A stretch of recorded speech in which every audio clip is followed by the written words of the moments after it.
anti-HIV AIDS organization called StreetWorks. And Mr. Crowder, let me welcome you to the show this morning and to tell you how delighted we are to have you, and to tell you how glad we are to have you in this seat, because it's been quite a number of months since we've had a good HIV AIDS show. And some folks are saying that HIV and AIDS might be disappearing or whatever. So let's talk about first about you and your background, and then by perhaps the second segment we'll get into the status of AIDS. But more than anything, let's talk about Ron Crowder first. Okay, as you said, I'm Ron Crowder. I'm the founder and the CEO of StreetWorks. StreetWorks is a nonprofit agency that's been around for almost 20 years. We started in '97.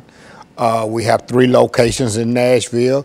2 of them are located in public housing, the Casey Homes in East Nashville and Tony Sudacum Homes in South Nashville. We do free HIV testing. We do free hepatitis C testing. We provide a multitude of direct support services for people living with HIV and people who are actively using drugs. So we work, and the name comes because we work the streets. We work the streets a lot at night to prevent new infections of HIV and hepatitis C. We work the streets to interact with people who are actively using drugs and to try to do some type of intervention with them, and if necessary and whenever they get ready, we help them get into treatment. And so, Mr. Crowder, we know you, and as we said, you were one of the first HIV/AIDS persons that we recall being able to talk to about that disease, and you, since that time, not only have you grown the organization, but you've grown your influence throughout this nation in terms of what AIDS is and the status of AIDS.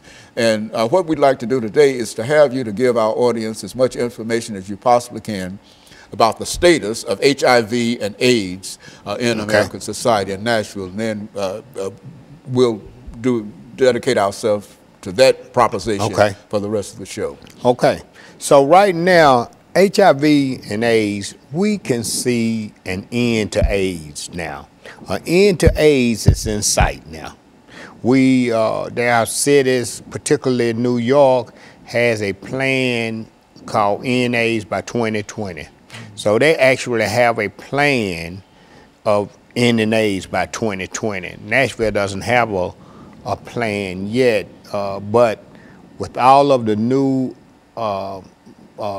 interventions and the new treatments, we can see HIV and AIDS ending. You know. Well, you know what, I think when you first came to us, Mr. Crowder, that was several years ago when this was a real disease and people were having all kinds of problems in reference to it.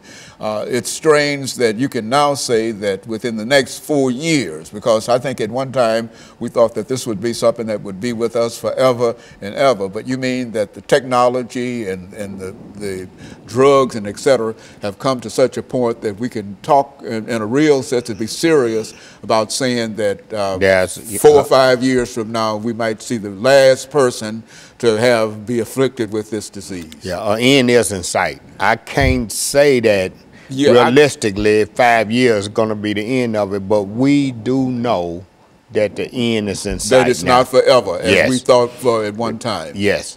Right now, HIV is more of a chronic illness than a death sentence as it was. Like, I can't remember the first time I came on your show, but I do know that the first time I came on the show, that was in the 90s. Yeah, HIV was still a death sentence. If you got HIV, you was gonna die with it. That's right. Now, they treating HIV as a chronic illness, and what they are doing is, if they can get the viral load to undetectable, then your chances of transmitting